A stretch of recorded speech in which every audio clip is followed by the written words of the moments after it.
She never smiled, not once. Every single morning for 11 months, same table, same order, same silence. I memorized everything about her without ever knowing her name. Then one Tuesday, she walked in, looked at the counter, looked at me, and whispered 6 words that changed everything. "You already know my order, just that, nothing more." But the way she said it, like she was surprised, someone had been paying attention. Like being seen was something she had stopped expecting from the world entirely. I felt something shift in the space between us. Something that had been waiting a very long time. Subscribe and drop your city below. Let me show you how far this story travels. I remember the exact moment I knew my life was about to change. Not because of fireworks, not because of some big dramatic scene out of a movie, but because of a woman who walked through my door every single morning for nearly a year, ordered the same thing, sat in the same chair, and never once looked at me like I was a real human being. I'm Daniel Carter. I'm 34 years old. I run a bakery in Maplewood, Ohio, a small, quiet town where everybody knows your name, your dog's name, and probably the name of your third cousin twice removed. The Golden Crust Bakery has been in my family for 3 generations. My grandfather built it with his own hands, back when this block smelled like wood shavings and fresh paint. He passed it down to my father, and my father passed it down to me. I never planned to be a baker. I had other ideas when I was younger. College, maybe. A career in something that sounded impressive at dinner parties. But life has a way of deciding for you when you take too long to decide for yourself. When my grandfather got sick, I came back to Maplewood to help. When he passed, I stayed. When my father's knees gave out and he couldn't stand at the ovens anymore, I tied on the apron, and I never took it off. And somewhere in all of that, I lost my wife, too. That's a story for another time. But I'll tell you this much: after Laura died, the bakery was the only thing that kept me getting out of bed every morning. The routine of it. The smell of the bread rising before the sun came up. The feeling of doing something useful with your hands when everything else in your life felt completely out of your control. So yeah, I was a baker. That was who I was. That was all I was. And I was fine with that until she walked in. Her name was Claire Whitmore. I didn't know that on the first morning, of course. I didn't know anything about her. All I knew was that she came through the door at exactly 7:15, which I thought was a coincidence the first time. But by the 4th morning, I realized it was a pattern. And by the 2nd week, I understood that this woman operated on a schedule that would make a Swiss watchmaker nervous. The first morning she came in, I greeted her the same way I greeted everyone, with a smile and a good morning. "What can I get for you today?" She looked at me like I had asked her a deeply personal question. "Black coffee," she said, "and a butter croissant." That was it. No please, no thank you, not yet anyway. Just the order, delivered in a voice that was calm and precise, like she was reading from a document she had already reviewed twice. I made the coffee. I plated the croissant. She paid with exact change, and I mean exact, to the penny, and she walked to the corner table near the window. The one I always kept empty because the morning light hit it just right, and it was too nice a spot to push together with the other tables. She sat down. She opened her bag. She pulled out what looked like a stack of client folders. And for exactly 20 minutes, she worked. Then she packed up, stood up, and walked out without looking at me. I remember standing there thinking, well, okay then. She came back the next morning, and the morning after that. Same time, same order, same corner table, same 20 minutes. Same exit, without a glance in my direction. By the end of the first month, I started having her coffee ready before she finished walking through the door. Not because I was trying to impress her or make some kind of romantic gesture. I was running a business. And good service is good service. She was a regular. Regulars get their orders remembered. That's just how it works. But here's the thing about Claire Whitmore that I started to notice somewhere around week 6 or 7. When I had her coffee ready early, she didn't acknowledge it. She didn't look surprised or pleased or even slightly warmed. She just picked it up, checked that it was exactly what she ordered, and moved to her table. No reaction, not one, and I don't know why, but that started to bother me in a way I couldn't quite explain. I'm the kind of person who reads people. My grandfather always said it was our family's real talent, not the baking, but the noticing. He said you couldn't make good food without understanding who you were making it for. You had to see people. You had to actually see them. I saw that Mrs. Hoffman, who came in every Thursday, was lonelier since her husband retired because she started ordering 2 coffees, even when she was sitting alone. I saw that the Peterson twins always asked for the cinnamon rolls their mother used to buy, even though they were both in their 30s and their mother had been gone for 5 years. I saw that young Marcus, from the hardware store, ordered the same thing every Friday as a reward to himself for making it through the week, and that on the Fridays when things went badly at work, he ordered extra. I saw all of that, but Claire Whitmore was a wall. A beautiful, immovable wall. I started paying closer attention. Not in a strange way, just the way I paid attention to every customer who interested me. I noticed that she took her coffee with no sugar, not even a packet on the side. I noticed that she always tapped the corner of her folder twice before she opened it, like a ritual she didn't know she was performing. I noticed that she wore almost exclusively gray and navy quality clothes, quietly expensive, and that she always had a single ring on her right hand, not her left, a thin silver band that she turned sometimes when she was thinking. I noticed that she never talked on the phone while she was in the bakery. I noticed that she always left a single dollar on the table, even though tipping wasn't expected or required. She didn't look around to see if anyone noticed. She just left it quietly, like paying a private debt. And I noticed, and this one took me a while to put together, that even though she never smiled, she always paused for just a half second before she walked out the door. Like she was steeling herself for whatever was waiting for her outside. Like the bakery was the last safe place before the world started. That realization hit me differently than I expected. Because I understood it in my bones. It was a Thursday morning, maybe 3 months into her daily visits, when I first made a small change. I had been baking her croissants the standard way, golden, soft, exactly what most people expect. But I had noticed that when she ate, she always went for the edge first. The crispier part. She'd pull it apart deliberately and eat the outside before she touched the soft interior. So the next morning I baked her croissant a little longer. Not burned. Not overdone, just extended by about 4 minutes, so the edges came out with that deep amber color, and that snap when you press them that tells you everything inside is flaky and layered and exactly right. I slid it across the counter when she reached for it. She stopped, she looked at it, she picked it up and checked the edges. And for just a moment, just one single brief moment, her expression shifted. Not into a smile, not even close, but something in her jaw loosened, and she gave the smallest exhale through her nose. Then she took her coffee and her croissant and walked to her table. I stood behind the counter, feeling like I had won something, though I couldn't have told you what. The next morning I made it the same way, and the morning after that. And within a week I noticed she had started staying a few minutes longer. Not dramatically. She didn't announce it. She didn't look at her watch and say, "Well, I've got a little extra time." She just didn't leave quite as fast. That was the only sign I got, and I took it. My assistant at a 20-year-old college kid named Tommy, who had the energy of 3 people and the subtlety of none of them, noticed what I was doing around month 4. "Hey," he said one morning, nodding toward Claire's table. "You always have her stuff ready before she gets to the counter." "She's a regular," I said. "You do that for all the regulars," Tommy agreed. "But you bake hers different. I watched you this morning. You left it in an extra few minutes." I didn't answer. "She doesn't even say thank you," he pointed out. "She leaves $1 on the table every day," I said. Tommy thought about that. "That's not really the same thing." "It is if you know how to read people." He looked at me with that expression young people get when they think they understand something they actually don't yet. "You know she's never even looked at you, right? Like, not really looked at you. You could be a cardboard cutout behind that counter, and she wouldn't know the difference." I smiled and went back to work. But Tommy's words stayed with me longer than I wanted them to. He wasn't entirely wrong. Claire didn't see me. She saw the counter, the cup, the croissant. She saw her table and her folder and her 20 minutes of silence before the world started pulling at her again. She wasn't rude. She wasn't unkind. She was simply somewhere else, even when she was physically present. And the question I kept coming back to, somewhere around month 5, was this: what had taken her so far away that even something as simple as a warm bakery on a cold morning couldn't quite reach her? I found out by accident.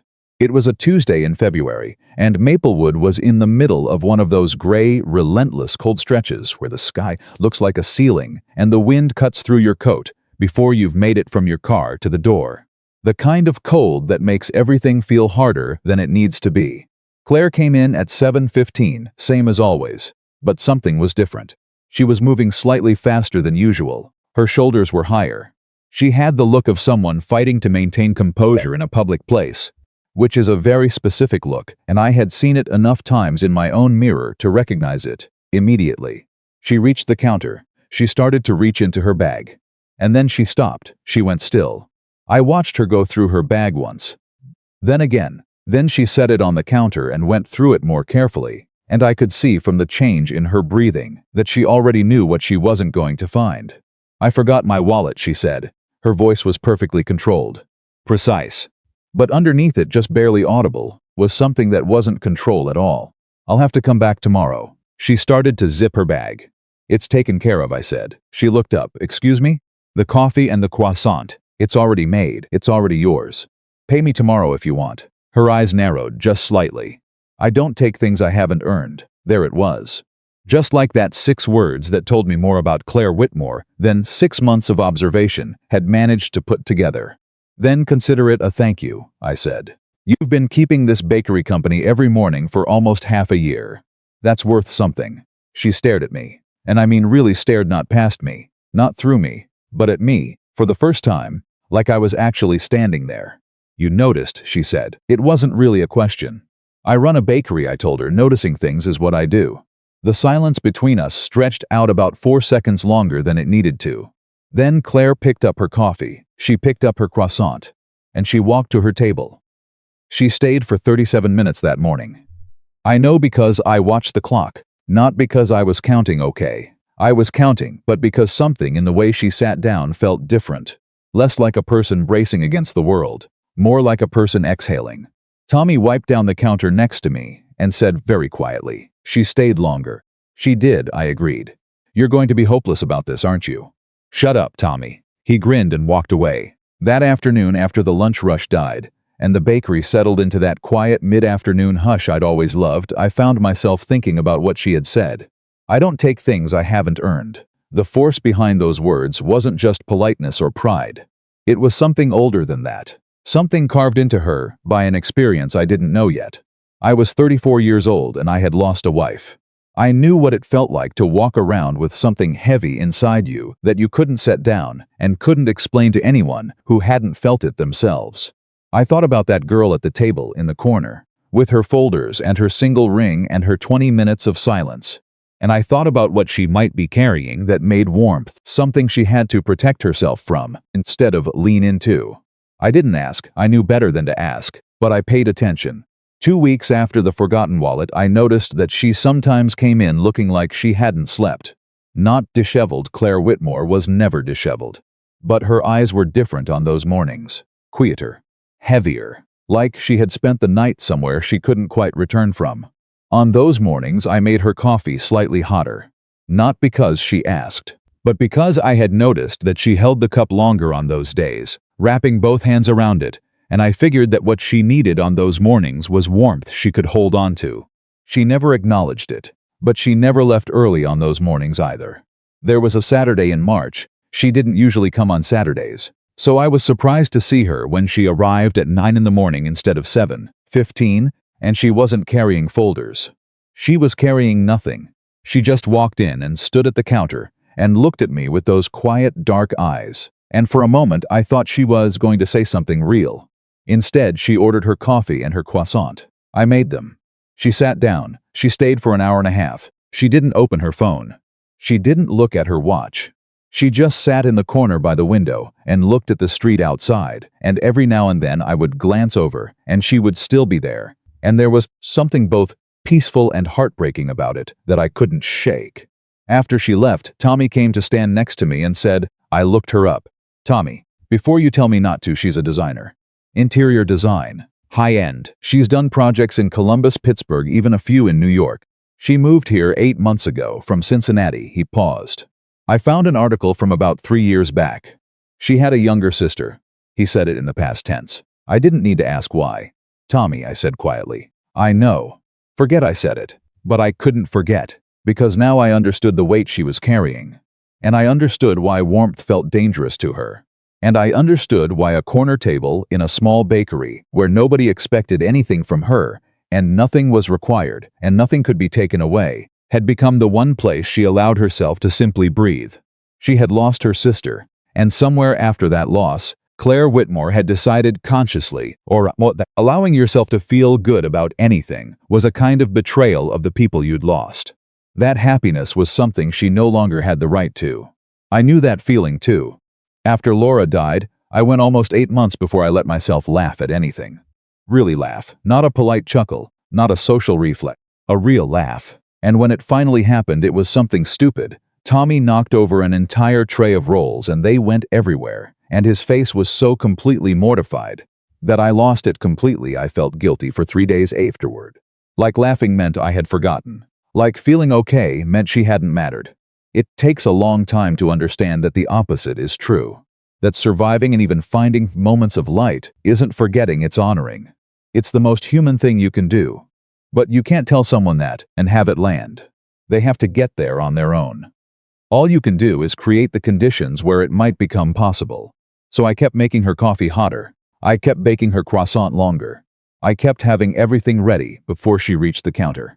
And I kept the corner table by the window clear every morning at 7:15, without making a sign, without saying a word, without doing anything that would make her feel like she owed me a single thing. Because she didn't owe me anything. But somewhere around month 7, I started to realize that the best part of my morning, the part that made me actually want to be there, to care about what I was doing, to put something extra into every small detail, was those 20 minutes when Claire Whitmore sat in the corner. And I knew, without any proof or promise, that the bakery was giving her something she needed. That's a dangerous thing to realize. I didn't think about it too long. I just kept working. It was Tommy, inevitably, who said the thing I was already thinking, but hadn't let myself put into words. He was restocking the pastry case one morning, about a week after the Saturday, when Claire had stayed 90 minutes, and he said it without looking up from what he was doing. "You know what's funny, what?" I said. "She never asks for anything different. Same order every day. But you keep changing it, little things. The temperature, the bake time, which croissant you pick off the tray. Best practices," I said. Sure, he closed the pastry case. "It's just interesting. You put more thought into those 2 things every morning than you put into the whole rest of the menu combined." I didn't answer. He finally looked at me. "I'm not giving you a hard time. I'm just saying, she matters to you. It's okay for things to matter." He picked up his tray and walked back to the kitchen. I stood behind the counter and stared at the corner table for a long moment. He was right, and the terrifying thing wasn't that he was right. The terrifying thing was that I still didn't know a single real thing about her. I knew her order, I knew her schedule. I knew the way she held her coffee cup on bad mornings, and the way she turned the ring on her right hand when she was thinking, and the way she always paused half a second before she walked back out into the world. But I didn't know her, and she didn't know me. We existed in the same space every morning for 7 months, and we were 2 people who had both learned to keep the important things carefully out of reach. 2 people who had both, for different reasons, made the same quiet decision to survive by making themselves smaller. The bakery, I realized, was not just her safe place. It had become mine too, which meant I had just as much reason to be afraid of what was happening between us as she did. That realization sat with me for a long time. Through the rest of March. Through April, which came in warm and caught everyone off guard. Through May, when the morning regulars started sitting outside on the small tables I dragged out to the sidewalk, and the bakery filled up with the sound of birds and traffic and people who were, for once in their lives, exactly where they wanted to be. Claire still sat inside, at her corner table with her folders. But the folders were getting thicker. The projects were getting bigger. She was building something in Maplewood, putting down roots, whether she intended to or not, and I could see it in the way she carried herself on good days, like a person who was remembering, slowly, what solid ground felt like. And then came June. And June brought something that had nothing to do with warmth or morning coffee or carefully baked croissants. June brought the letter. I remember the morning I got it because I had woken up thinking it would be an ordinary day. The bread was rising perfectly. The morning light through the bakery windows was exactly the shade of gold that had given us our name. Everything felt, for 1 whole hour, like it was exactly as it should be. Then the mail came, and there it was. On official letterhead from a firm I didn't recognize, Vander Group Holdings, LLC, addressed to me as the tenant of record at 112 East Maple Street, Maplewood, Ohio. I read it once quickly, Then I sat down on the stool behind the counter and read it again slowly. The building had been sold.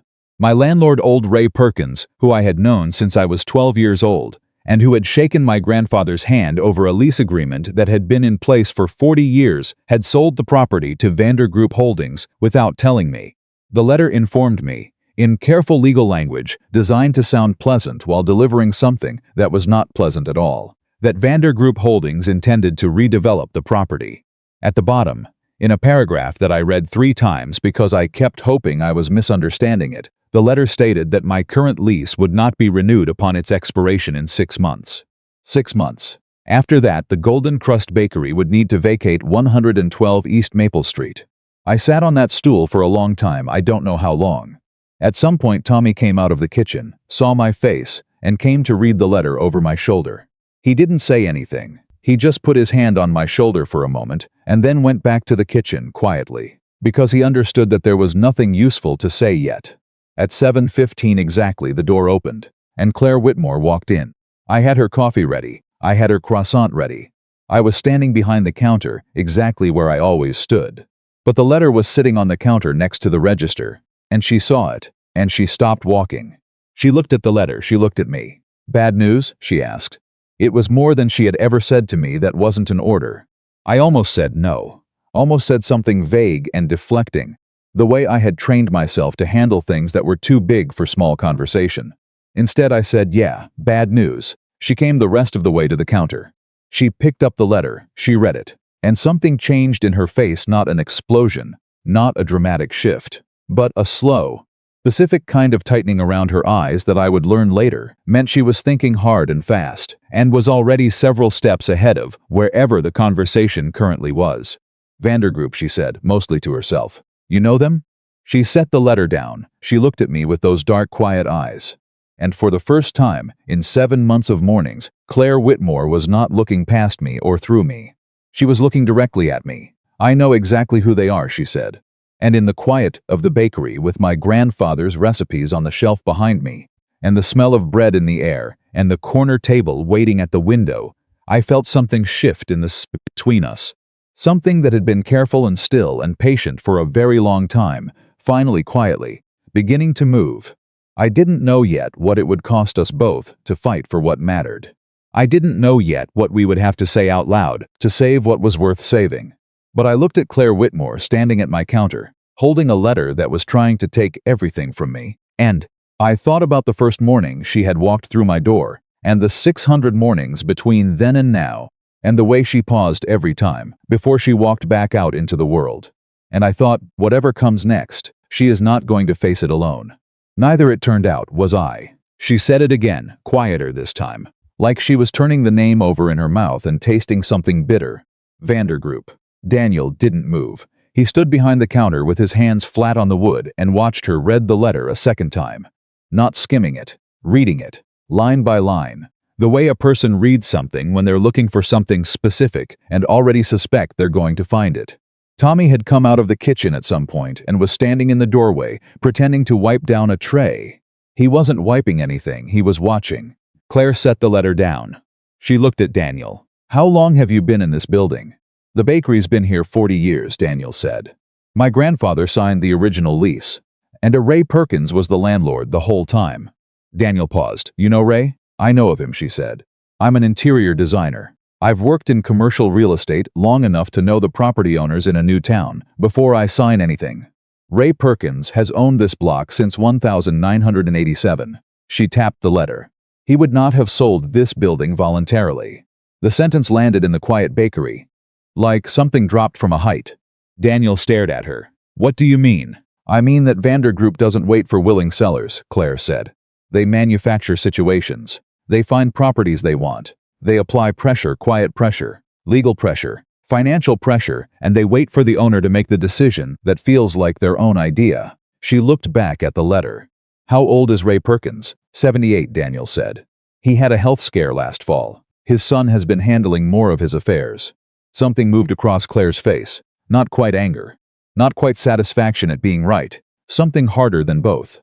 "His son," she repeated. "Greg Perkins. He moved back from Columbus about a year ago to help manage the properties."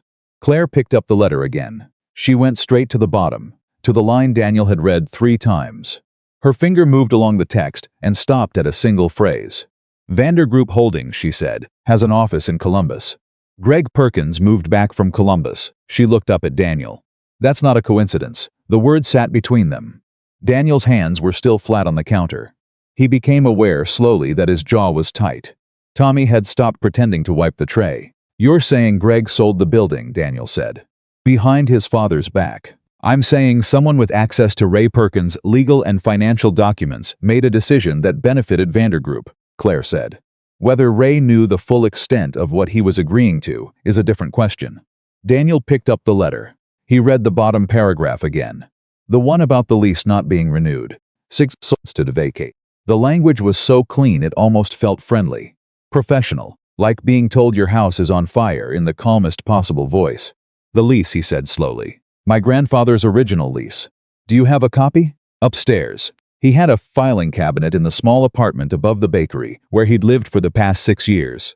His grandfather had kept everything. Every receipt, every correspondence, every document going back to the day he broke ground. Daniel had always thought of it as clutter. He had never once thought of it as armor. Get it, Claire said. He looked at her. She looked at him. In 7 months of mourning, she had never given him a direct instruction. She had never done anything but order her coffee and her croissant and exist quietly in his periphery. And now she was standing on the other side of his counter, straight-backed and focused, with something lit up behind her eyes that had nothing to do with the careful distance she usually kept between herself and the rest of the world. Please, she added, and her voice softened just slightly on the word, like she'd caught herself. He went upstairs. He found the cabinet. He pulled the drawer labeled Property, and, in the back, in a manila envelope so old the glue on the flap had given up entirely, he found the original lease. He carried it downstairs. He handed it to Claire.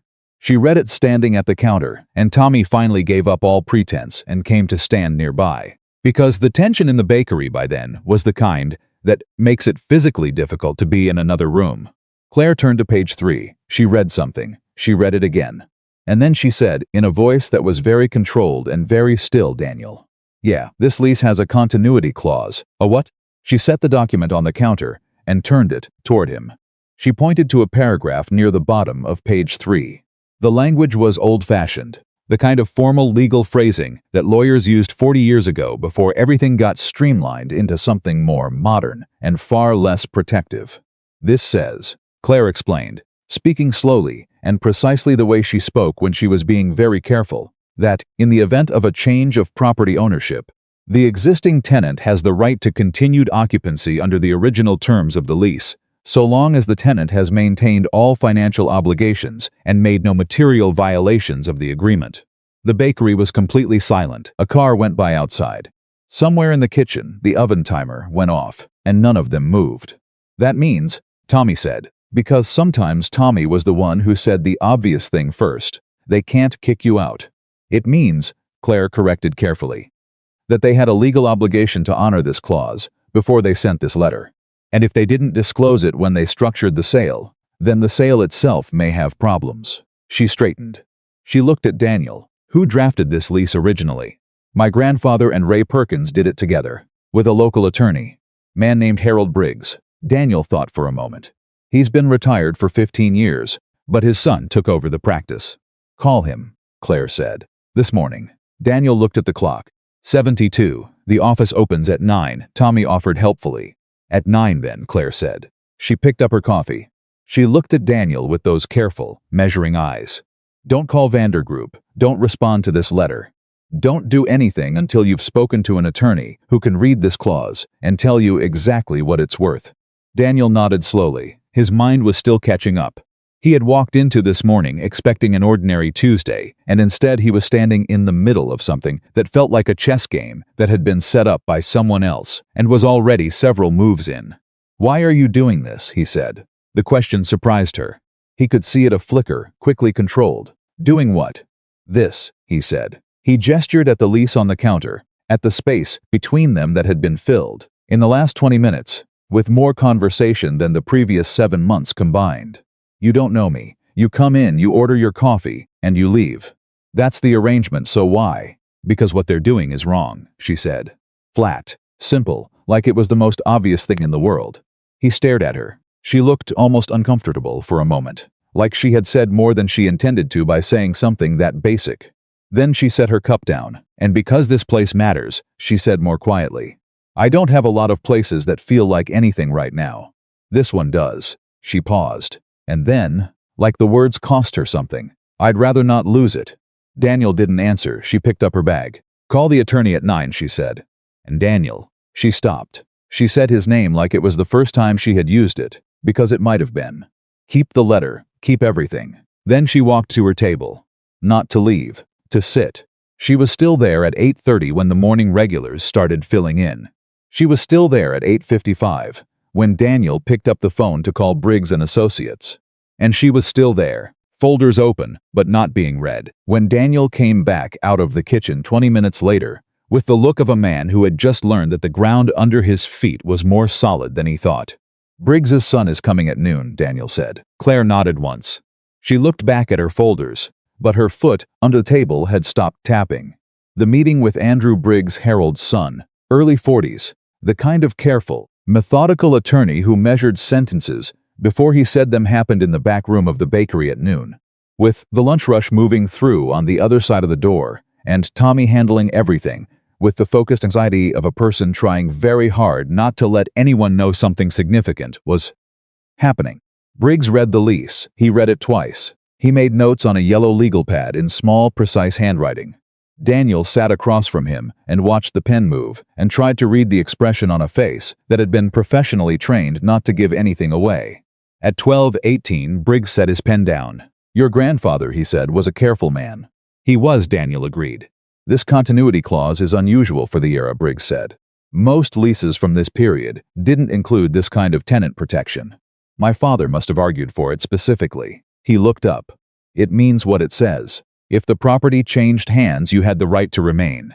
Vandergroup should have been informed of this clause as part of the sale disclosure. And if they weren't? Briggs paused. If it can be demonstrated that this clause was not disclosed during the sale negotiations, then several things become complicated for Vandergroup. The eviction notice, as written, is legally premature at best. At worst, it may be entirely without basis. Daniel felt something loosen in his chest. Something that had been wound tight since 7 that morning. Can we fight it, Yukon? Briggs said. It won't be simple. Vandergroup will have resources. They'll have attorneys who do this professionally. They'll look for ways to argue the clause is non-binding, or that the lease has been materially altered over time, or that there are other grounds for non-renewal. It will be a process. You have a case, Briggs confirmed. Daniel nodded once. He breathed. He thought of his grandfather's hands building the shelves that were still behind the counter. He thought of the recipes in the cabinet upstairs. He thought of 40 years of mornings and the smell of bread, and the way the light came through the windows at a specific angle in October that made everything inside look like it was made of something worth keeping. Tell me what to do, he said, Briggs told him. By 2 o'clock that afternoon, with the lunch crowd gone and the bakery settling into its quiet mid-afternoon lull, Daniel sat down at the small table in the back where he sometimes ate his own lunch and put his face in his hands for about 30 seconds. Not crying, not falling apart. Just letting himself feel the size of everything for half a minute before he stood back up. When he came back out front, Claire was still there. He stopped. She looked up. The attorney thinks I have a case, Daniel said. Something moved across her face that she didn't entirely manage to suppress. It wasn't a smile, not quite, but it was close enough that Daniel noticed it and said nothing, because he had learned, over 7 months, that drawing attention to her expressions made them disappear. Good, she said. He said it'll be a fight. Most things worth keeping require one. She said it simply, without drama, the way people say things they have earned the right to say, because they've already lived through the proof of them. Daniel pulled out the chair across from her and sat down, which he had never done in 7 months. He had always stayed behind the counter. That was the arrangement. That was the safe distance they had both agreed to, without either of them ever saying so. She looked at him sitting there. She didn't tell him to go back to the counter. You said you know Vandergroup, he said, not just of them. You know them. She was quiet for a moment. I worked with a Vandergroup affiliate in Pittsburgh, she said. 3 years ago, I was contracted for an interior design project, a residential conversion. Old apartment building. Beautiful bones. They bought it, cleared the tenants out, and converted it into luxury condominiums. Was that legal? Most of it, she said. But the way they did it wasn't clean. There were tenants who had lived in that building for 20 years. They were offered settlements, technically voluntary. But the pressure that preceded those settlements, she stopped. She turned the ring on her right hand, once, twice. I found out later that some of the documentation involved in the tenant agreements had irregularities. I raised the issue with my project contact. I was removed from the project the following week. Daniel looked at her steadily. They fired you. They terminated my contract, she said with a precision that didn't hide what the words actually meant. It was presented as a budget restructuring. Everyone on both sides knew what it was. And you didn't fight it. The question hung in the air. Claire's jaw tightened. I was going through something personal at the time. Her voice was careful. I didn't have the energy for a legal battle on top of everything else. I took the termination and I moved on, she said it evenly. But underneath the evenness was a fault line. And Daniel felt it the same way. You feel a tremor not through your ears, but through everything below your feet. He thought about what Tommy had found. The article. The sister. The way grief can strip everything away until the only thing you're capable of doing is surviving. And even that feels like too much most days. I'm sorry, he said. She looked at him. For what? For whatever it was that made fighting feel impossible. The silence that followed was the longest one yet. Longer than the 4 seconds after the forgotten wallet. Longer than any of the quiet mornings in 7 months. Claire looked down at the table. Her name was Ellie, she said. Just that. Just her name. Daniel didn't say anything. He didn't fill the space. He had learned long ago that the worst thing you can do when someone finally says the name is rush in to cover it up with words. She was 26, Claire said. Car accident. 2 days before Christmas. She still wasn't looking at him. I was supposed to drive her home that night. I had a project deadline. I called her and asked her to take the bus instead. She paused. The pause was the kind that contains entire years. The bus was hit at an intersection on Route 9. The words came out flat and factual and absolutely devastating. Daniel sat very still. It wasn't your fault, he said quietly. No, she said, I know that. Intellectually, I know that. She finally looked up at him, and her eyes were dry and direct and carrying something enormous. But knowing something is true, and feeling like it's true, are two very different things. And for a very long time, feeling like I deserved to be okay felt like something I wasn't entitled to. The bakery hummed softly around them. The ovens in the kitchen ticked as they cooled. Outside, a truck went by on Maple Street. My wife, Daniel said. Claire waited. Her name was Laura. She was 31. Cancer fast-moving. The kind that doesn't give you enough time to say everything you need to say. He looked at the table. She died 14 months before I took over this bakery full-time. And for the first year after, I used to come in here at 4 in the morning and bake things. Nobody ordered, just so I had something to do with my hands at the time of night when the thoughts got too loud. Claire was very still. What kinds of things? She asked quietly. He almost smiled. Terrible things. I didn't care what they tasted like. I just needed the process, the measuring, the mixing. The act of making something exist that didn't exist before. He looked up at her. Bread is forgiving. It doesn't require you to be okay. It just requires you to show up. She looked at him for a long moment. This table, she said finally. The corner one, yeah. You kept it for me. Nobody else used it like you did, he said simply. She looked down again. I didn't realize I was doing it, she said. Coming here, making it a routine. I told myself it was just convenient. On the way to the office, good coffee. She made a small sound that wasn't quite a laugh. I am not a person who does things accidentally. I know. So why did I keep coming back? Daniel thought about it. Really thought about it. The way the question deserved. Because nothing here required anything from you, he said. You could just be, without performing or explaining or managing how anyone saw you. You could just sit in the corner and exist for 20 minutes, and nobody was going to ask you to account for any of it. She was quiet for a long time. That's exactly right, she said. And then, after another pause, very quietly, how did you know? Because I needed the same thing, he said. I just happened to own the place. The afternoon light moved through the bakery. Neither of them moved for a while. It was Claire who finally sat up straighter, who shifted back into the posture of someone who had a next step already forming. I want to help you, she said, with Vandergroup. Daniel looked at her. You don't have to. I know I don't have to, she said. And there was an edge in her voice now, not unkind but firm. That's not why I'm offering. I have knowledge they won't expect you to have. I know how they operate. I know the plays they make when a tenant has a valid legal claim. They try to find pressure points outside the lease. They look at business licenses, health permits, code compliance, anything they can use to complicate your position before you get near a courtroom. She met his eyes. You need someone who knows what to watch for. Daniel looked at her for a long moment. He thought about 7 months of mornings. He thought about a woman who had built such careful walls around herself that warmth felt like a threat. Who left a dollar tip without looking to see if anyone noticed. Who paused every single morning for half a second before she walked back out the door. He thought about what it costs a person like that to say, "I want to help you." "Okay," he said. She nodded once. She pulled her folder open.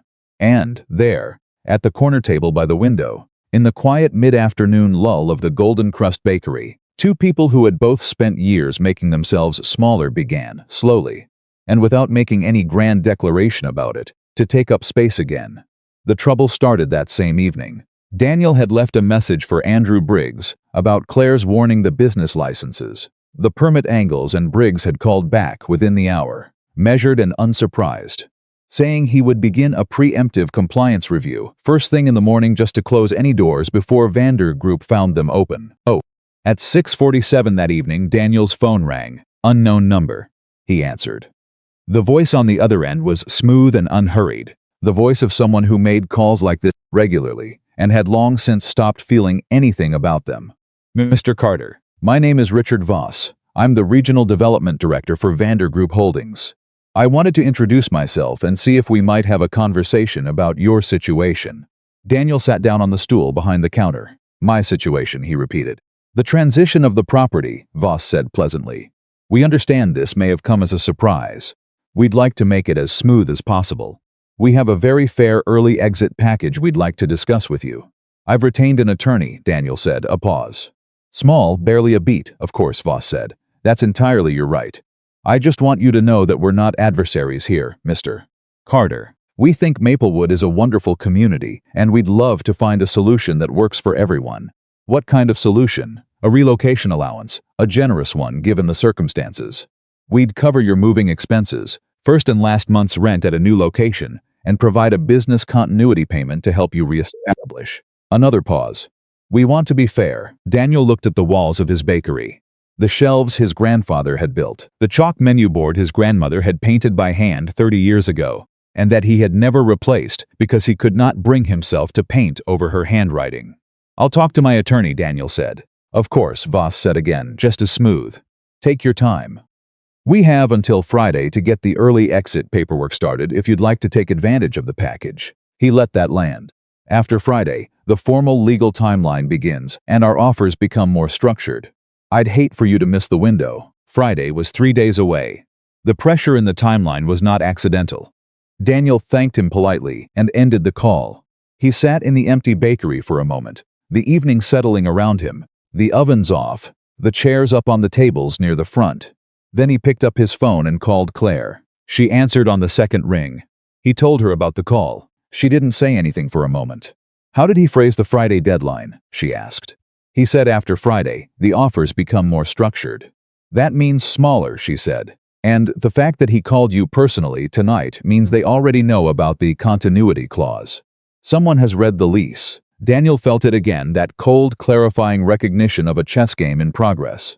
"Greg Perkins," he said. "Almost certainly," Claire said. "He had access to the lease through Ray's files. He would have been required to disclose it to Vander Group as part of the sale." She paused. "Which means they knew going in. They sent you an eviction notice they already knew was legally questionable, and they banked on you not knowing enough to challenge it." The anger came up fast and clean. "They thought I was just a baker," Daniel said. "They thought you were alone," Claire said. 3 days until Friday." 2 hours later, Daniel sent Voss a written reply through Briggs stating that he would not be considering the early exit package and that all further communication should go through his attorney.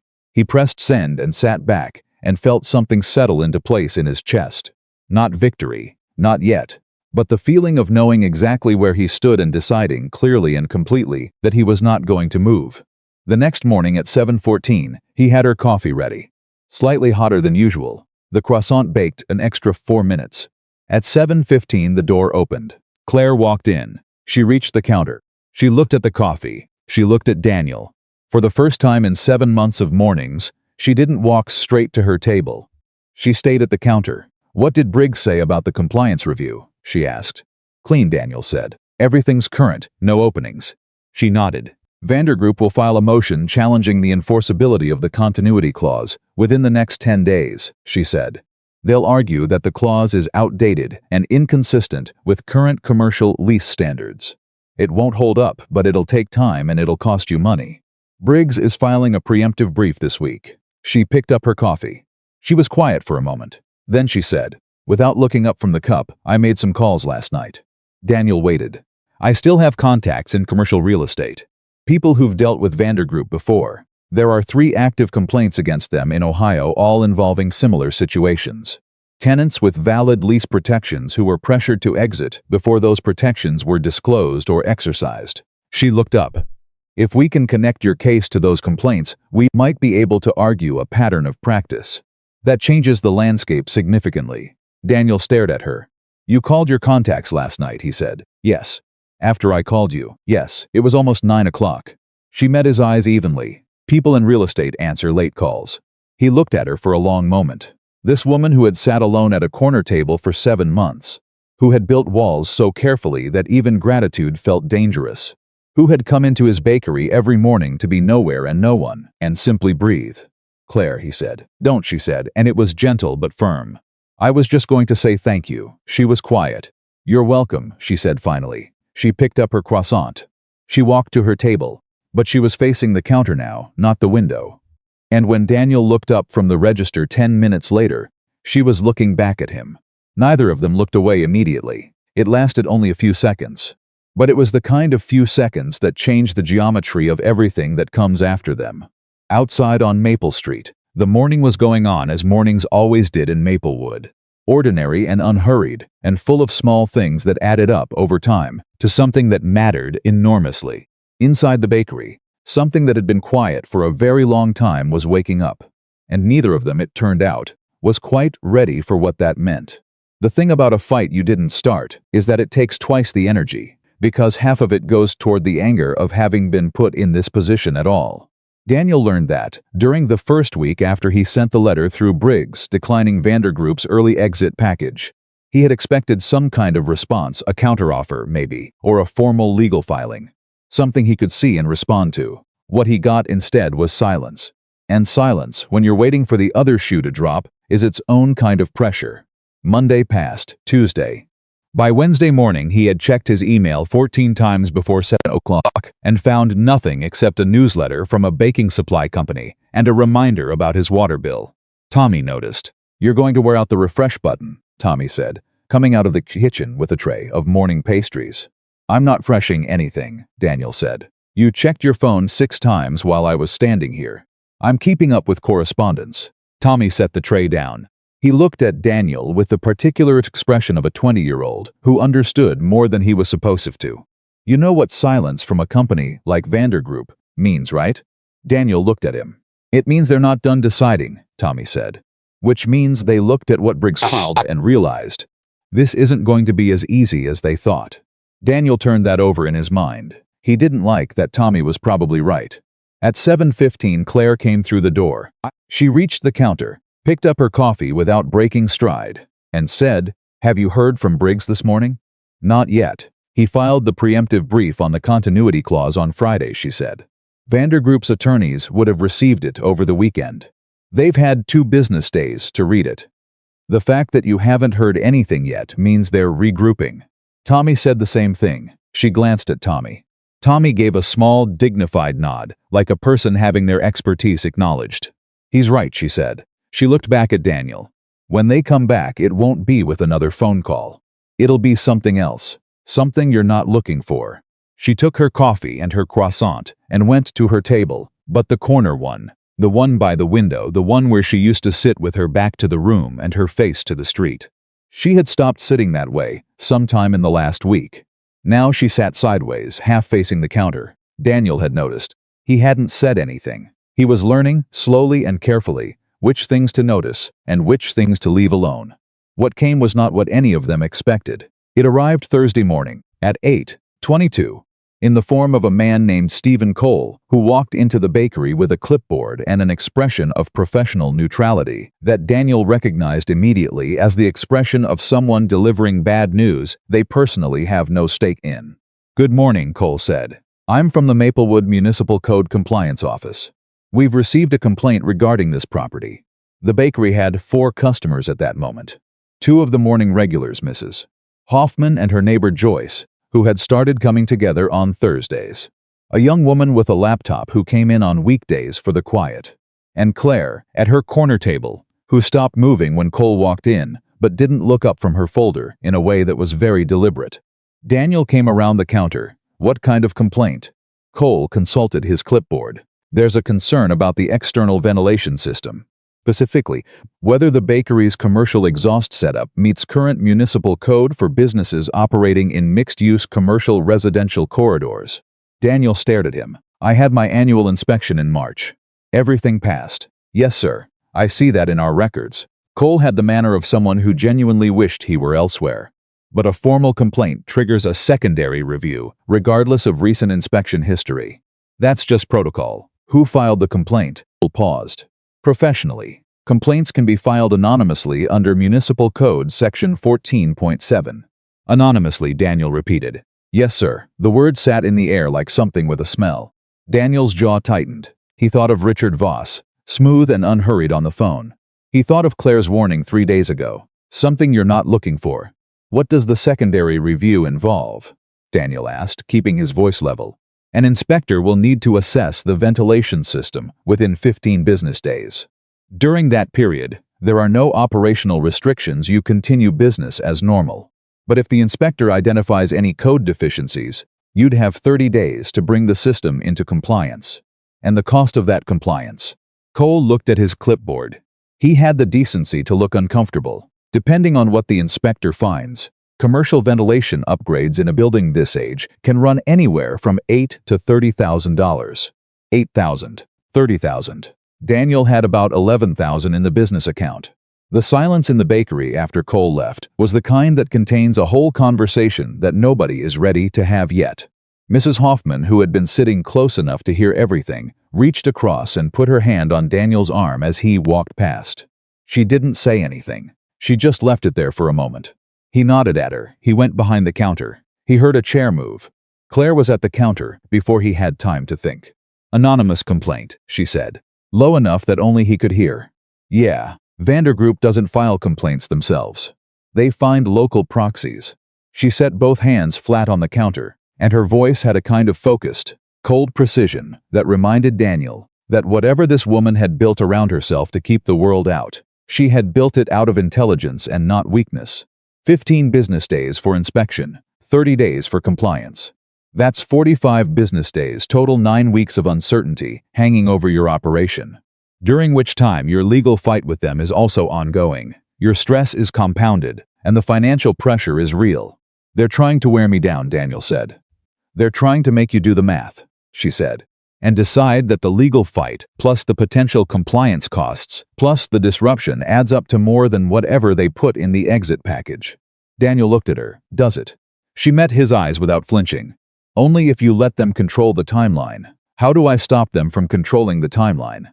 "By moving faster than they expect you to." She pulled out her phone. "I need to make a call. Can I use your back room?" He gestured toward the kitchen. She went. She was back there for 22 minutes. Daniel knows because he counted again, the way he had counted the mornings, the minutes at the corner table, every small unit of time that Claire Whitmore occupied his bakery in ways that had quietly become essential. When she came back out, something in her posture had shifted. Still straight, still controlled, but there was something behind her eyes that was sharper than it had been 20 minutes ago. "I called a contact in Columbus," she said. "A compliance consultant I worked with on a commercial project 2 years ago. He's going to do a preemptive assessment of your ventilation system tomorrow morning. If everything checks out, we have a certified professional report showing the system is code compliant. which puts the municipal inspector in the position of either confirming the report or contradicting it. And contradicting an independent professional assessment without cause is a much harder thing to do. Daniel stared at her. How much does a compliance consultant cost? He owes me a favor, she said. It's covered, Claire. Don't, she said. And this time it was the same gentle firmness as before, but there was something else underneath it. Something that had the texture of someone making a decision they've been working up to for a while. You kept my table free every morning for 7 months.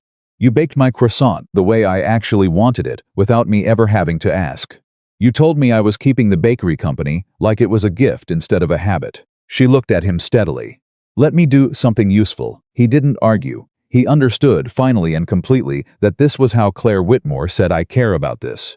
Not in words, in action. In the compliance consultant she called the same day. In the contacts she reached out to at 9 o'clock at night. In the way she had stopped sitting with her back to the room.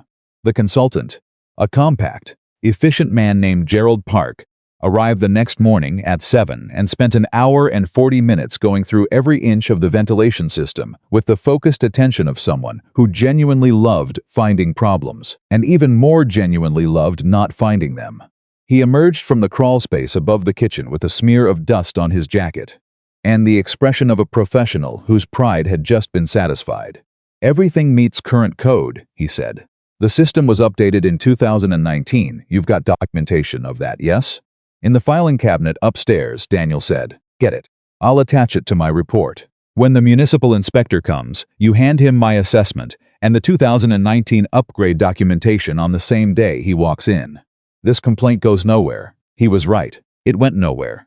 The inspector came 8 days later, reviewed Gerald's report, checked the 2019 documentation, walked through the kitchen for 30 minutes, and left with a form that said no deficiencies identified. Daniel put that form in the front of the same cabinet drawer as the original lease. He thought about putting it somewhere Richard Voss would never see it, and then he thought, no. Leave it exactly where it is, where it means something.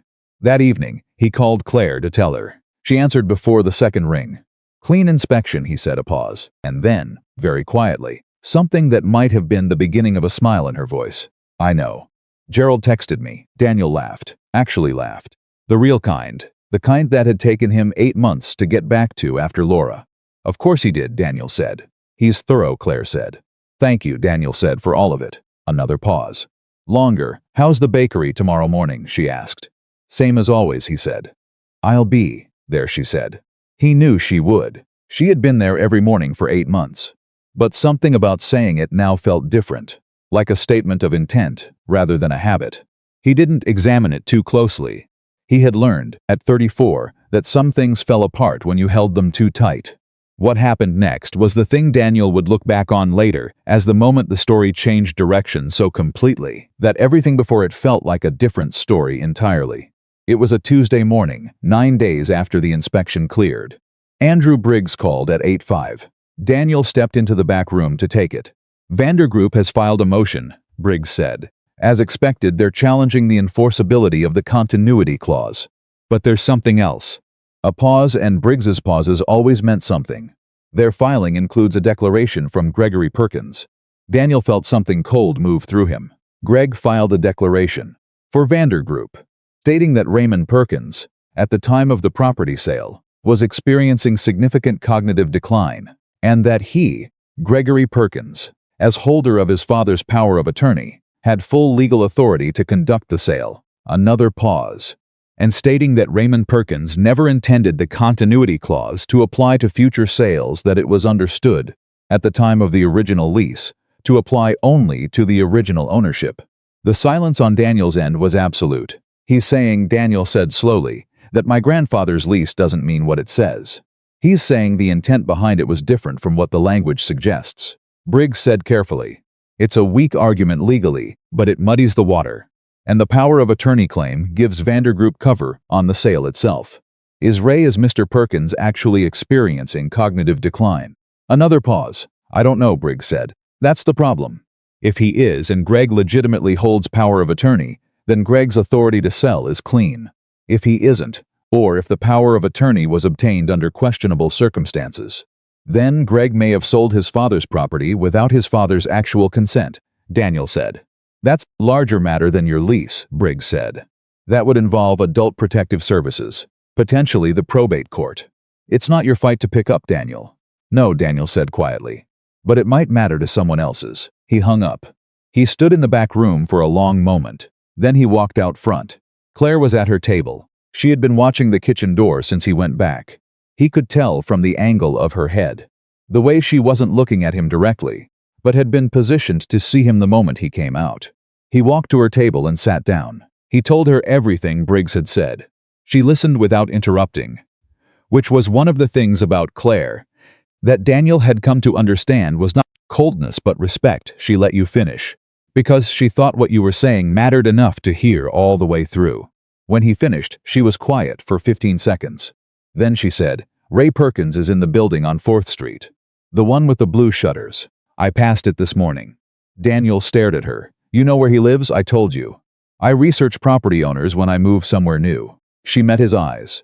I don't know if he's actually experiencing cognitive decline. I have no way of knowing that. But I know that a man who shook your grandfather's hand over a lease 40 years ago and kept it without modification for 4 decades is either the kind of man who would deliberately mislead a long-term tenant, or he's not. She paused. Which kind of man do you think Ray Perkins is? Daniel didn't hesitate. He's not. Then someone needs to talk to him. The weight of what she was suggesting settled over both of them. If Greg finds out, Daniel started. Greg, Claire said quietly, filed a legal declaration calling his father cognitively impaired. Whatever his relationship with his father looked like before, that it doesn't look the same now. She held Daniel's gaze. Someone should visit Ray Perkins. Not to interrogate him. Not to put him in the middle of anything. Just to make sure he knows what's happening with his building. Daniel was silent for a long moment. Not me, he said. It can't be me. It looks self-serving. No, Claire agreed. Not you. The pause that followed was only about 3 seconds. I'll go, she said. Daniel looked at her. Claire. I have no legal stake in this, she said. I'm a neighbor. A member of this community. Something flickered behind her eyes. And I am very good at asking the right questions in the right order. She went that afternoon. Daniel didn't go with her. He stayed in the bakery and worked through the afternoon prep with a kind of mechanical focus that Tommy recognized and silently respected. Because Tommy understood by now that situations required you to keep your hands busy so your mind could operate on a separate track. At 4:17 his phone buzzed. A text from Claire. 3 words he didn't know. Daniel set down the rolling pin. He read it again. He didn't know. The phone buzzed again almost immediately. A second text. He didn't know the continuity clause existed. Greg told him it was a standard commercial lease with no special provisions. Ray thought he was selling a property. He didn't know he was removing your family from it. A third text after a pause. He's been trying to reach Greg for 4 days. Greg hasn't called him back. Daniel sat down on the stool. He thought about Ray Perkins, 78 years old, recovering from a health scare, a man who had been his family's landlord for 40 years without a single conflict, without a single late notice, without so much as a raised voice, sitting in his house on 4th Street, not knowing that his son had filed a legal declaration characterizing him as mentally diminished and had used that characterization to sell a building with conditions he hadn't disclosed. The anger came up again, but this time it was different. Hotter, cleaner, because this wasn't just about Daniel's bakery anymore. The 4th text from Claire came 11 minutes after the 3rd. He wants to talk to Briggs. He says he was never told about the clause. He says if he had known, the sale would have had different terms. He says he wants to make it right. Daniel held the phone. His hands were not quite steady. The 5th text. I'm driving him to Briggs's office tomorrow morning. 9 o'clock. You should be there, he typed back. I'll be there. And then, after a moment, he added, Thank you, Claire. The reply took longer than the others. 4 minutes. Then, don't thank me yet. Vandergroup has real lawyers and real money, and this is only going to get harder before it gets easier. He smiled at his phone in the empty bakery. He typed back, I know. I'm not thanking you for the outcome. I'm thanking you for showing up. Another pause. 2 minutes. Then, you baked my croissant the way I actually wanted it for 8 months without me ever asking. I think we're even, he laughed. The real kind. The meeting at Briggs's office the next morning at 9 o'clock was the kind of meeting that shifts the foundation of everything that comes after it. Raymond Perkins, smaller in person than Daniel had imagined, 78, and showing it. but with eyes that were sharp and present and deeply unhappy in a way that had nothing to do with cognitive decline and everything to do with the particular devastation of discovering that someone you trusted has used that trust against you, sat in Briggs's conference room and told the story the way someone tells a story they have been turning over for days, looking for the moment where they should have seen it coming.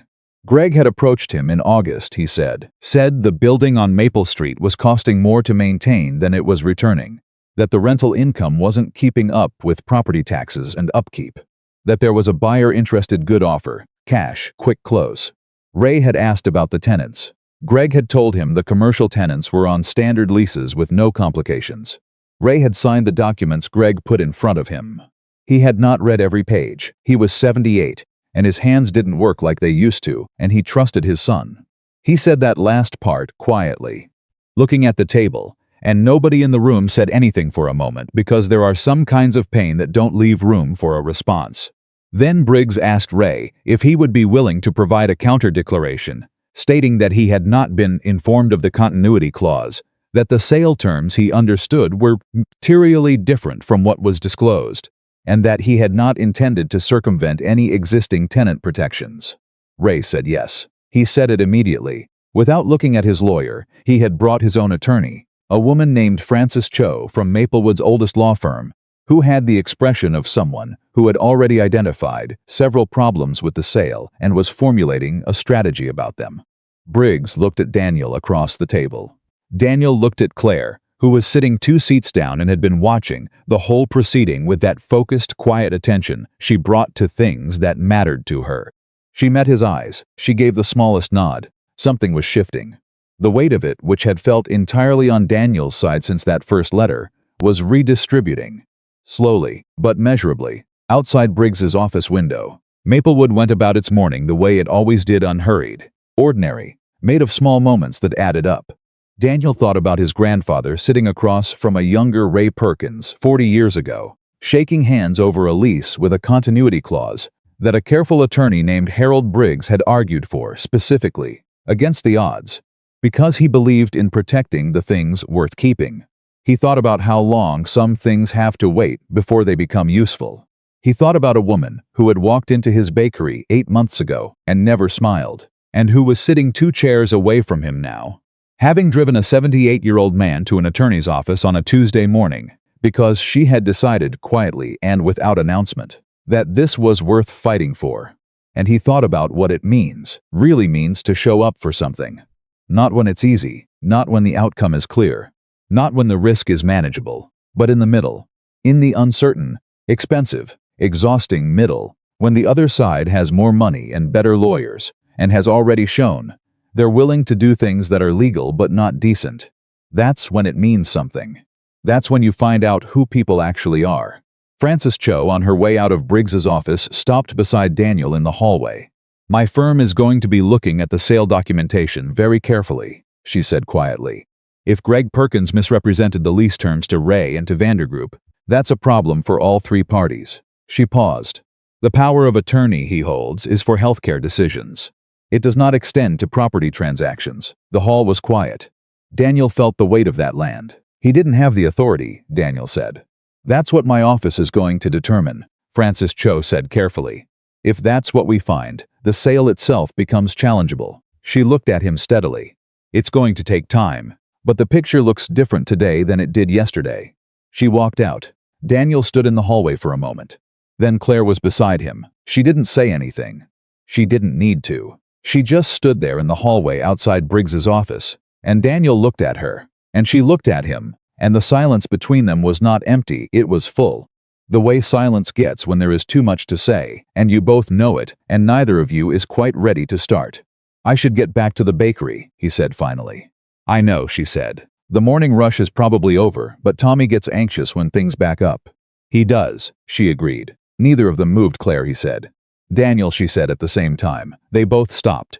Something almost like laughter moved across her face.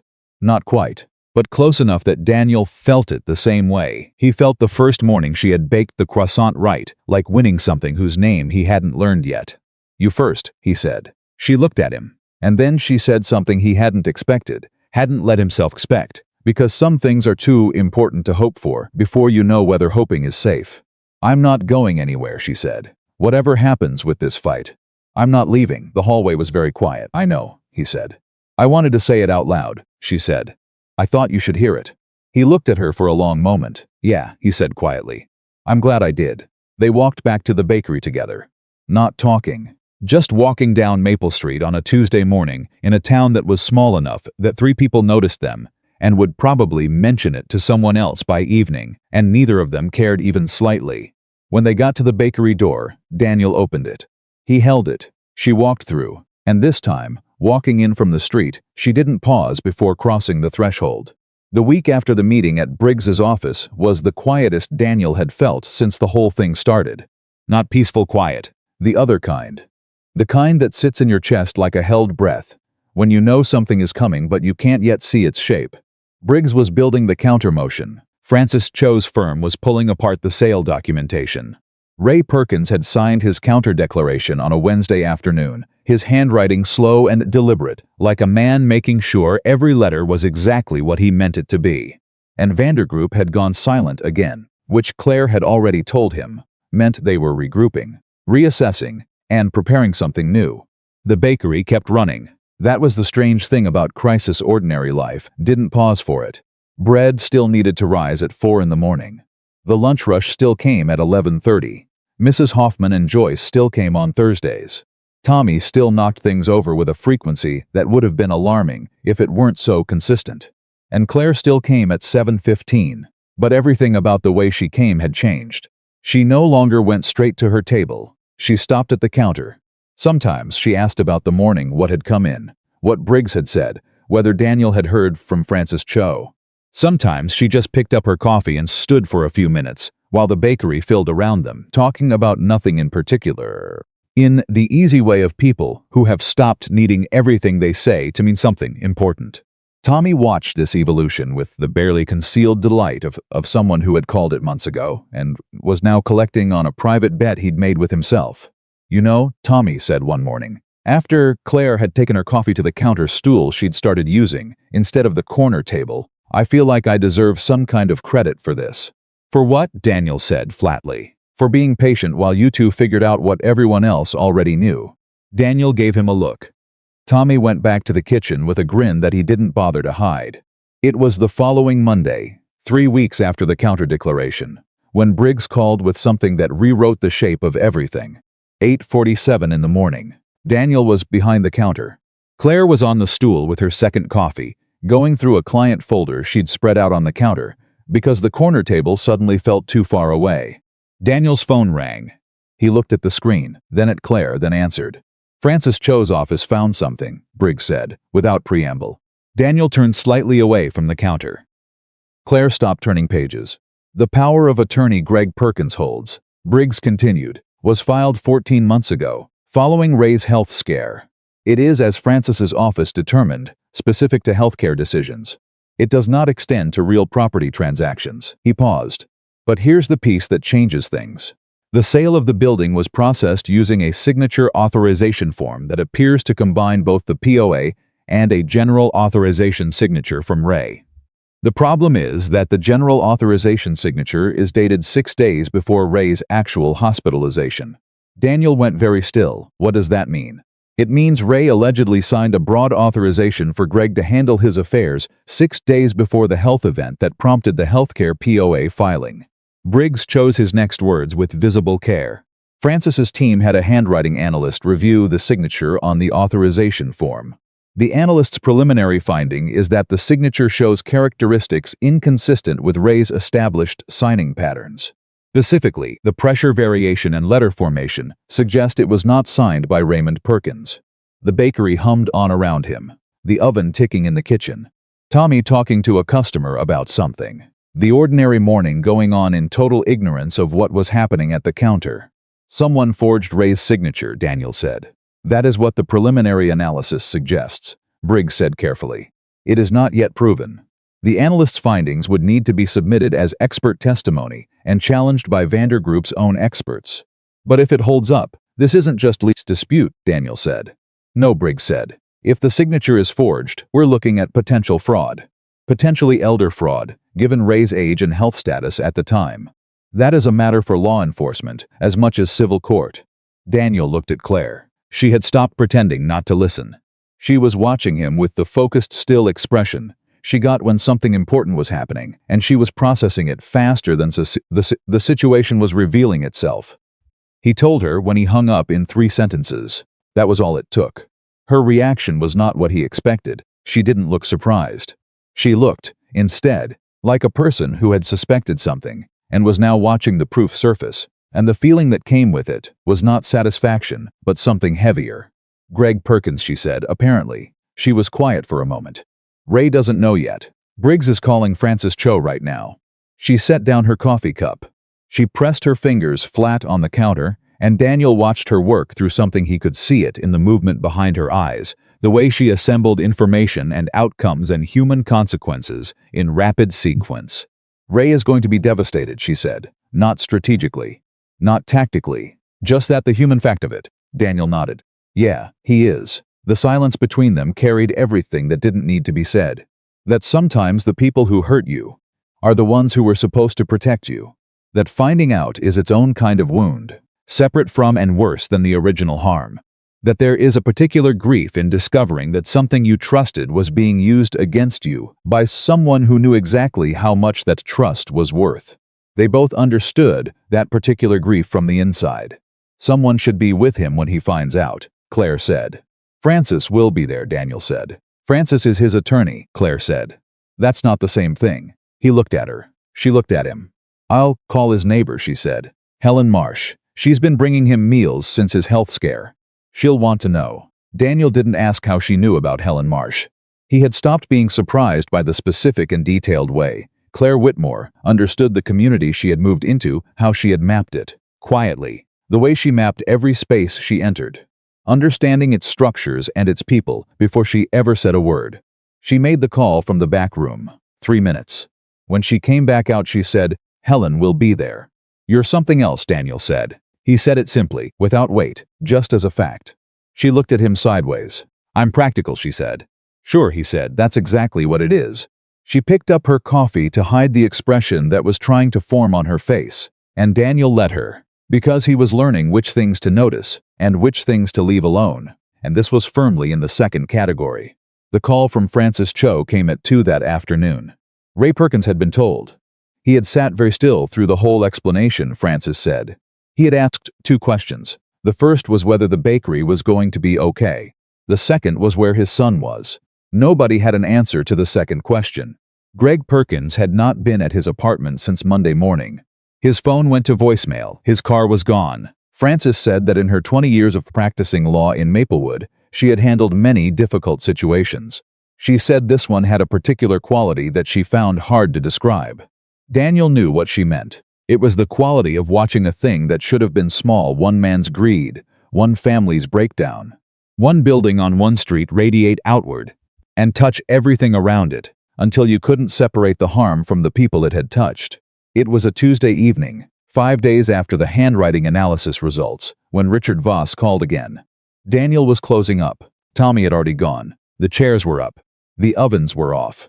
The bakery was in that last half hour of the day when it belonged to nobody and everybody, when the smell of bread was still in the walls. But the work was done, and it was just a room, just his grandfather's room, just the thing worth fighting for.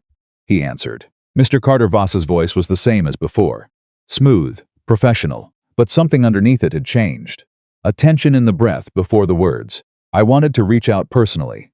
Mr. Voss, Daniel said. I want you to understand that Vandergroup was not aware of any irregularities in the sale documentation, Voss said. We conducted due diligence in good faith. I'm sure your attorney can explain that to mine, Daniel said. A pause, longer this time. We're prepared to revisit the situation. Daniel's hand tightened on the phone. He said nothing. Given the complexities that have emerged, Voss continued, we'd like to discuss a restructured arrangement. We're open to honoring the existing lease terms for the duration of the original agreement. The original agreement was open-ended with no defined end date, per the continuity clause, which meant Vandergroup was, in the smoothest possible language, offering to drop the eviction entirely. Daniel breathed. He thought about the letter arriving on a Tuesday morning in June with its clean legal language and its friendly, devastating bottom paragraph. He thought about the anonymous ventilation complaint. He thought about the Friday deadline that was supposed to make him do the math wrong. He thought about Ray Perkins' face when he found out what his son had signed. "I'll have my attorney contact you," Daniel said. "Of course," Voss said. "We'd really like to resolve this in a way that works for everyone." Daniel ended the call. He stood in the empty bakery for a long time.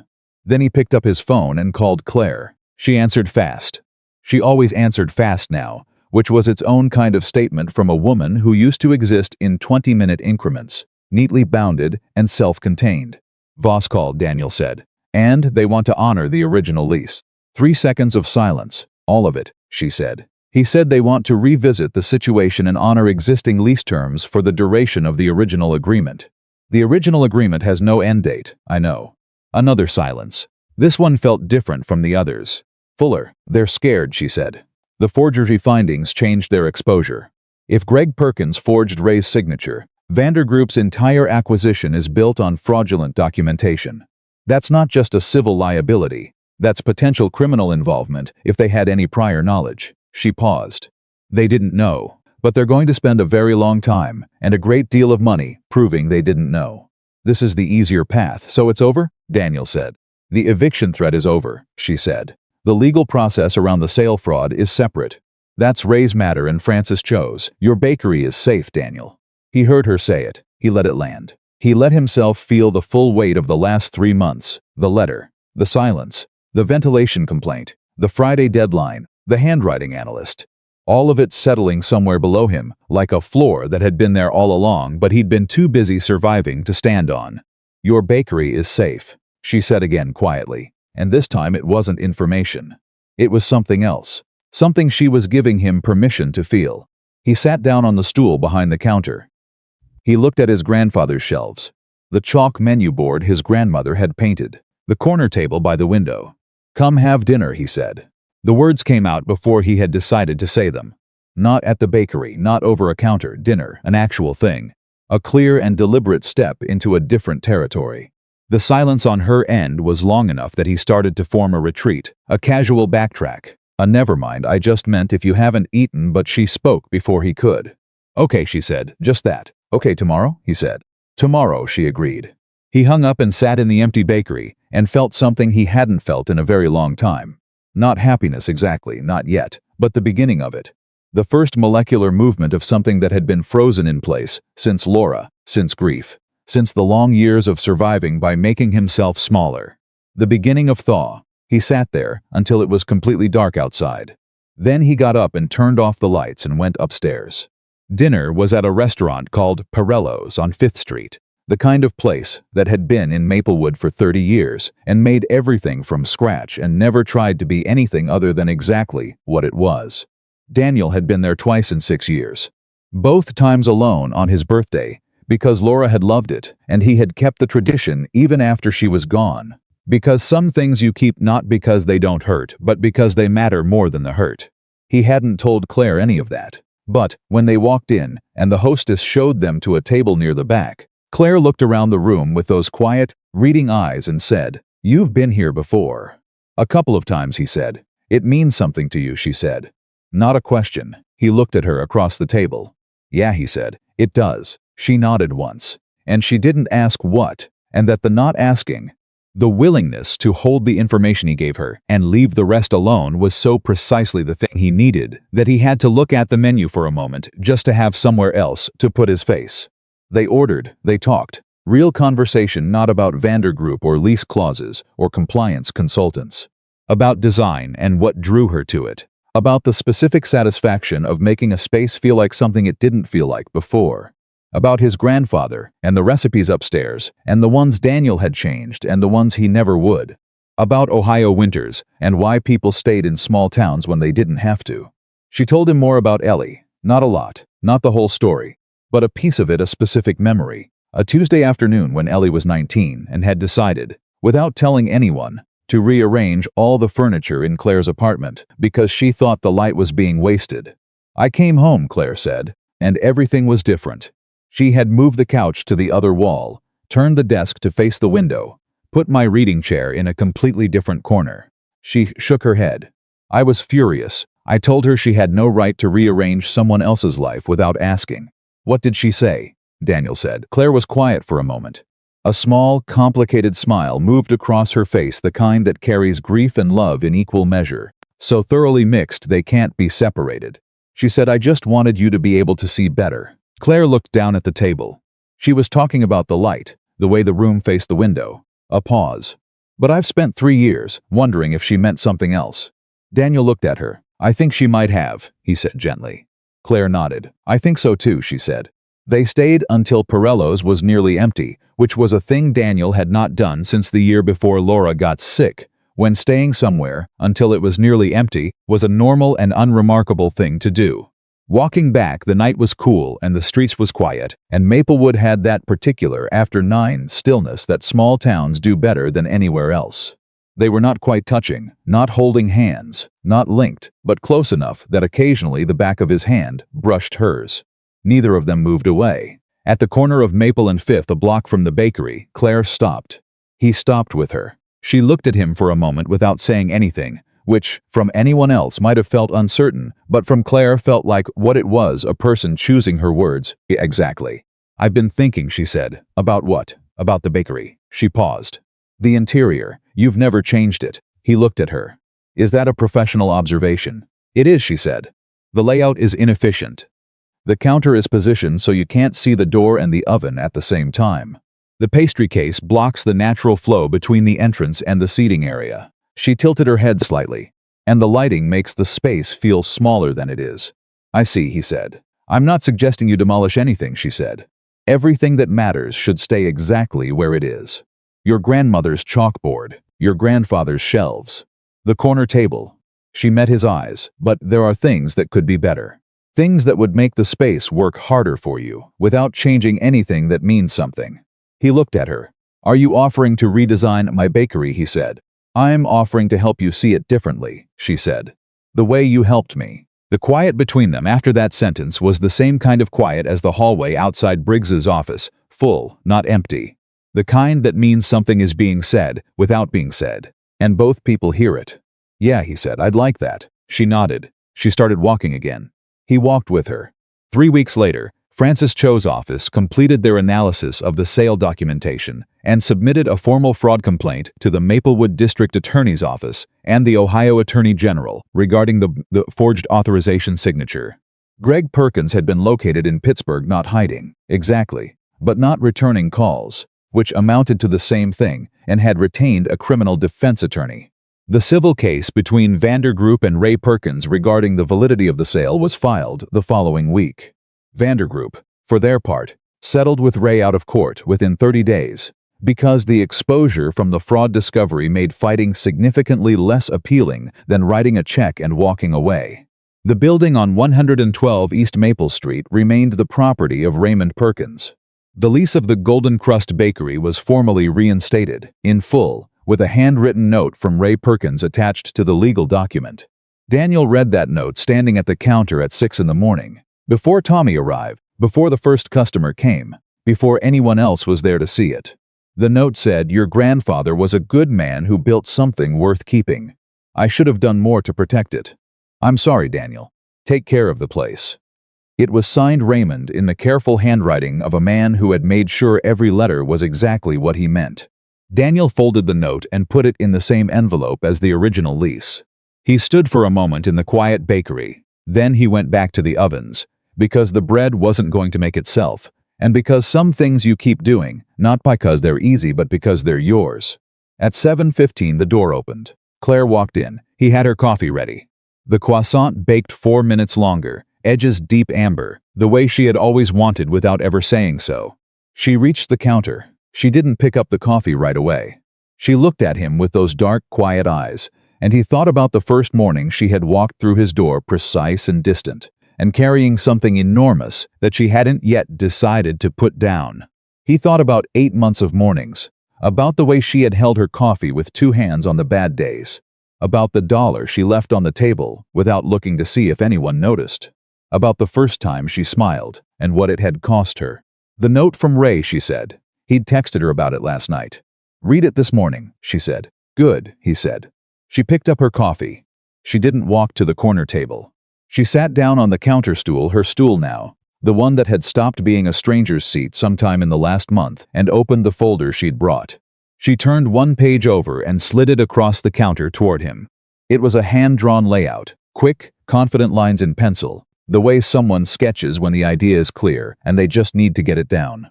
The bakery, seen from above, the counter repositioned slightly. The pastry case shifted. The lighting indicated with small arrows. The corner table untouched. The chalkboard untouched. The shelves untouched. Everything that meant something, exactly where it was.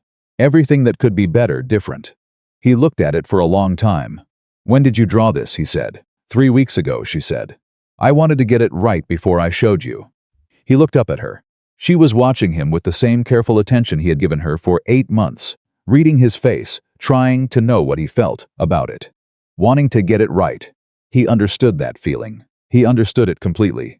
It's perfect, he said. Something crossed her face that was not quite a smile but was everything a smile means, before it arrives, the warmth of it, belief of it, the particular light of someone who has shown you something real and been told it matters. I have some thoughts on the light fixtures, she said. Tell me, he said. Tommy came in 15 minutes later, stopped in the doorway, looked at the two of them at the counter, with the sketched layout between them, and said absolutely nothing. He went straight to the kitchen. He put his apron on. He started the morning prep, but he was smiling. Daniel could hear it in the way he moved around the kitchen, quietly, carefully, like a person trying very hard not to disturb something delicate that is going exactly the way it's supposed to go. The morning light came through the bakery windows at the angle it always did in mid-autumn, the one that had given the place its name, the one that made everything inside look like it was made of something worth keeping. And in the corner, untouched, the table by the window sat empty in the morning light. Not because Claire wasn't there, but because she was somewhere better. The renovations took 3 weeks. Claire had insisted on doing them right, which meant doing them in stages so the bakery never had to close. She managed the whole thing, the way she managed everything, with a precise, unhurried competence that made difficult things look like they had been easy all along. She scheduled the electrician for Tuesday and Wednesday evenings after closing. The counter repositioning happened over a long weekend in November when Tommy recruited 2 of his college friends and Daniel fed them all day, and nobody complained once. The pastry case moved on a Thursday. The lighting came in on a Friday. The chalkboard stayed exactly where it was. The shelves stayed exactly where they were. The corner table by the window stayed exactly where it had always been. Daniel watched the bakery transform around the things that mattered, and the strange thing, the thing he hadn't expected, was that watching the space change made him understand it better. Like distance had been introduced, and he could finally see what he'd been standing inside for 6 years without ever quite seeing. Claire had that effect on things, on spaces, on people. On him, specifically. The morning the last light fixture went in, she stood in the middle of the bakery at 6:30 and looked at everything. Not with the evaluating eye she used professionally, he knew that look. The slight squint, the way her head tilted, but with something quieter. Something personal, Daniel said. She was quiet for a moment. I think it looks like what it is, she said. He looked at her. What does that mean? It means it looks like a place that has been here a long time and intends to stay. She turned to face him. Some spaces fight against what they are. They try to look like something else, something newer or more important. This one doesn't do that anymore. She paused. It just looks like itself. Only clearer. He looked around the bakery. At the light coming through in a way that filled the room instead of pooling in corners. At the counter positioned, so he could see both the door and the kitchen at the same time. At the pastry case where it made sense for people to move toward it, naturally, without navigating around it. At his grandmother's chalkboard, his grandfather's shelves, the corner table, where a woman had sat for 7 months before she was ready to sit anywhere else. Yeah, he said, that's exactly right. She nodded once, the satisfied nod of someone whose work means something to them. Coffee? He said. Please, she said. And she came and sat on her stool at the counter while he made it. Because that was who they were, now, the baker and the designer and the bakery that held them both, and it felt so natural and so right, that it was almost hard to remember it had ever been any other way. Almost. The first real test of the new normal came from a direction Daniel hadn't expected. It was a Wednesday in late November. 10 days after the renovations were complete, when a woman walked into the bakery at 9 in the morning and stood at the counter and looked at Daniel with an expression he couldn't immediately read, not hostile, not warm, something carefully neutral that had been composed with deliberate effort. She was maybe 60, with neat silver hair, and the kind of posture that comes from decades of holding yourself correctly in rooms where other people are watching. She wore a good coat. She carried a leather bag that was understated in the way expensive things often are. "Mr. Carter," she said. "Yes," Daniel said. "My name is Patricia Whitmore," she said. "I'm Claire's mother." The bakery went quiet in that particular way it did, when something important was about to happen, and the room itself seemed to understand it. Daniel kept his face neutral. "What can I get for you, Mrs. Whitmore?" "A few minutes of your time, if you don't mind," she said. He came around the counter. He gestured to the table nearest the door, not the corner table. That felt wrong. That table was Claire's, and Patricia Whitmore sat down with the careful precision of a woman who made a point of always looking like she had chosen to be wherever she was. Tommy appeared from the kitchen, read the room in about 3 seconds, and disappeared again without making a sound. Daniel sat across from her. "Claire doesn't know I'm here," Patricia said. "I figured," Daniel said. "She would be angry if she did," Patricia said. "She's protective of her boundaries. She always has been, but more so since Ellie." She said her younger daughter's name without flinching, which told Daniel something about how far she had come since the accident and how much she was still carrying. "I came because I needed to see for myself," Daniel said. Patricia looked at him steadily. "Who you are, what this place is." She glanced around the bakery at the chalkboard, the shelves, the light coming in warm and even. "She talks about it. Not directly. Claire doesn't talk about things directly. But she mentions it. She mentions you." She paused. "That's not something she does." Daniel held her gaze. "Mrs. Whitmore, what are you hoping to find out?" Patricia was quiet for a moment. And then, with the precision of a woman who had thought carefully about how to say a hard thing, she said, "After Ellie died, Claire stopped letting anyone in. Completely. Not just romantically, friends, family, colleagues. She made herself smaller and smaller until she was operating in a space so contained that nothing good could reach her and nothing bad could get worse." She looked at Daniel. She moved to Maplewood because she didn't know anyone here. That was the appeal, a place where nobody knew what she had lost. "I know," Daniel said quietly. Patricia's expression shifted. "She told you?" "Yes." "She told you about Ellie?" "Yes." Patricia looked at the table for a moment. When she looked back up, something in her face had changed. The careful neutrality had shifted into something that looked like a woman trying very hard not to be relieved too visibly. "She hasn't told many people," Patricia said. "I know," Daniel said. "I think she told me because she was ready to, not because I asked." Patricia looked at him for a long moment. "My daughter," she said slowly, "has spent 3 years punishing herself for something that was not her fault. She drove every person who tried to help her away because being helped meant accepting that she deserved to be okay, and she had decided she didn't." She pressed her hands flat on the table. "What did you do differently?" Daniel thought about it honestly. "Nothing," he said. "I didn't do anything. I just kept the coffee ready and didn't ask questions she wasn't ready to answer." Patricia stared at him. "That's it," he said. She was quiet for a long time. "Young man," she said finally, and her voice had changed, the composed professional tone, giving way to something warmer and more tired and more real. "Do you understand what that means? What it means that the only thing that worked was someone just being there, without wanting something from her." Daniel looked at his hands. "I think I do," he said. "Because someone did the same thing for me. After my wife died." He looked up. "Not a person. A bakery, my grandfather's bakery. It just kept being there. Every morning. The bread still needed making. The oven still needed lighting.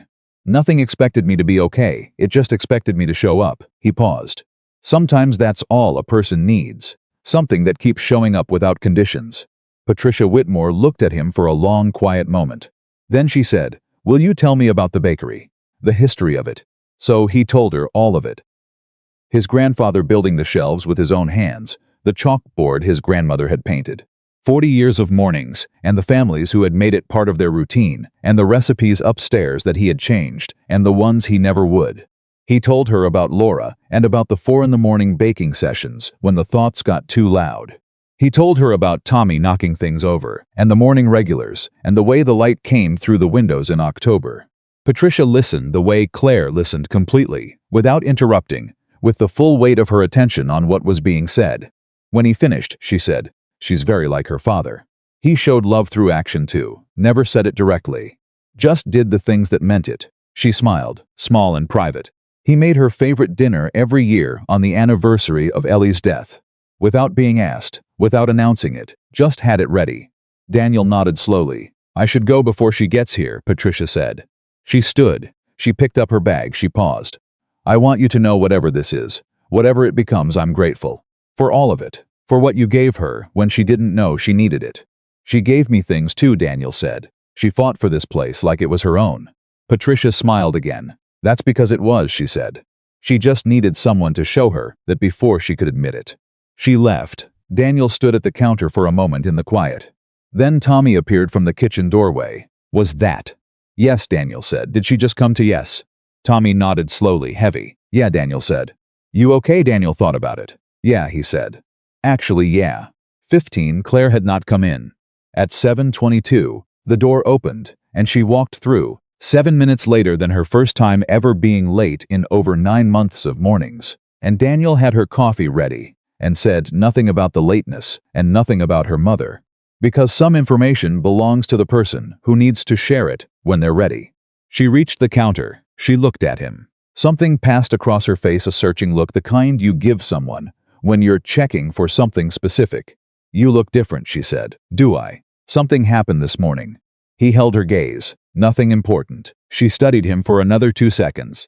She knew he was keeping something. He could see her decide in real time to let it go. "Okay," she said. She picked up her coffee. She sat on her stool. She opened her folder. She trusted him with the thing she didn't know yet, and that trust felt like the most important thing anyone had handed him in a very long time. He went back to work. The twist that changed everything came not from Vandergroup or Greg Perkins or any of the legal machinery that had consumed 3 months of their lives. It came from upstairs, from a filing cabinet, from a manila envelope so old the glue on the flap had given up decades ago. It was a Saturday in December, the Saturday before Christmas, and Daniel had gone upstairs to find an old invoice he needed for the year-end accounting. He was pulling through the cabinet when he found it behind the property documents, behind the lease, behind 40 years of papers that he had never fully gone through because going through them felt like excavating something he wasn't sure he was ready to unearth. A small envelope, not manila but letter-sized, cream-colored, with his name on it in his grandfather's handwriting. Not Daniel Carter, not his formal name. Just Daniel, in the way his grandfather had always written it, the D slightly larger than necessary, the letters slanting gently to the right as if leaning into the future. His hands were not steady when he opened it. Inside was a single sheet of paper, folded twice. A note, written in the same gentle slant, dated 7 years ago. 2 years before his grandfather died. 5 years before Daniel took over the bakery full-time. He sat down on the floor of the small apartment above the bakery and read it. His grandfather had written, "I don't know when you'll find this, or what your life will look like when you do. But I know you, Daniel. The way I know bread, I know what you're made of, and I know what you need to grow. You need warmth, and you need patience, and you need time. The best things do not rush. They build slowly, from the inside out, the way a good loaf does. You have been in a hurry your whole life to be enough. You already are. The bakery will tell you what I mean when you are ready to hear it. Give it warmth, give it patience, give it time. The things meant to stay will always find their way." That was all. Daniel sat on the floor for a long time. He didn't call anyone. He didn't do anything dramatic. He just sat with it the way you sit with something that has taken years to arrive, and deserves more than a quick acknowledgement. Then he got up. He folded the letter. He put it in his shirt pocket, close, the way you keep things you don't want to be far from. He went downstairs and opened the bakery. He told Claire that evening, when the last customer had gone and Tommy had left, and the bakery was theirs in the way it always was at the end of the day. He read her the letter, all of it, out loud in the quiet bakery, with the new light doing exactly what she had designed it to do, and the old shelves doing what they had always done. She listened without moving. When he finished, she was quiet for a long time. "How long ago did he write it?" she said. 7 years, Daniel said. "He must have put it in the cabinet and figured I'd find it when I needed to." She was quiet again. "Did you," she said, "find it when you needed to?" He looked at her across the counter. At the woman who had walked through his door 9 months ago, carrying something enormous, and had never once asked him to carry it for her. Who had fought for his bakery like it was her own blood. Who had learned her croissant the way she actually wanted it and given him the language of her grief, and drawn his bakery better than he had ever imagined it, and driven a 78-year-old man to an attorney's office on a Tuesday morning because it was the right thing to do. Yeah, he said, I found it exactly when I needed to. She held his gaze, and then she did something she had never done voluntarily. Something that cost her more than anything that had come before, because it required putting down the last piece of the wall she had spent 3 years building. She came around the counter. She stood in front of him. She reached up and put her hand against his face. Just for a moment. The way you touch something you are no longer afraid of losing because you have decided to stop being afraid. He put his hand over hers. Neither of them said anything. They didn't need to. Christmas at the Golden Crust Bakery that year was the loudest it had been in 6 years. Tommy had invited his entire extended family, which turned out to be an enormous, chaotic, wonderful population of people who ate everything in sight and left the largest tip the bakery had ever seen folded under a coffee cup. Mrs. Hoffman and Joyce came together and stayed 3 hours. Ray Perkins walked in at noon, smaller and quieter than he'd been before everything happened, and Daniel shook his hand and meant it. And Ray looked at the renovated bakery with wet eyes and said nothing except that it looked exactly like it should and that Harold's boy had done good work on that lease. Claire came at 7:15. She had her own key by then. Daniel had given it to her the week the renovations finished, slid it across the counter without announcement, and she had picked it up and put it in her pocket and said nothing, which was exactly the right response. She came in and stood at the counter and looked at the bakery full of people, full of noise and warmth and the smell of bread and all the layered human richness of a place that had been loved for a long time and intended to keep being loved. And Daniel watched her face from behind the counter. She was smiling, not the small, surprised smile of the morning 9 months ago that had stopped him cold. This one was different, fuller. The kind of smile a person makes when they are exactly where they are supposed to be, and they know it, and they are not afraid of knowing it. She caught him looking. What? She said. He said. Coffee? Please, she said. He made it, slightly hotter than standard. She picked it up and wrapped both hands around it, and he thought about all the bad mornings when she had held it the same way, and all the mornings between then and now, and everything that had happened in the space between one version of her and this one. She looked around the full, warm, loud bakery. Your grandfather would have liked today, she said. He would have, Daniel said. He liked any day the bakery was full. She nodded. She looked at him. Daniel, she said. Yeah. Thank you, she said it simply, without architecture, without the careful engineering she usually applied to emotional statements. Just the 2 words and the full weight of everything they meant.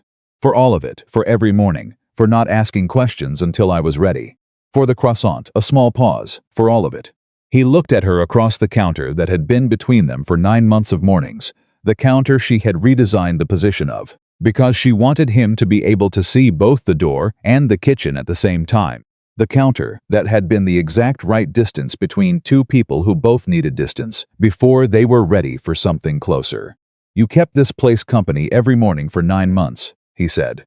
When everything else felt like it was slipping, you were here. Every single morning. That's not nothing, Claire. She held his gaze. No, she said quietly, it's not. Tommy appeared from the kitchen with a tray of Christmas pastries and announced loudly to the room that he was cutting everyone off after the 3rd cinnamon roll on account of his own personal ethical standards, which caused Mrs. Hoffman to tell him he had no authority over her cinnamon rolls, and the room to erupt in the kind of laughter that fills a space all the way to the ceiling and stays there. Daniel laughed, Claire laughed, real laughter, both of them.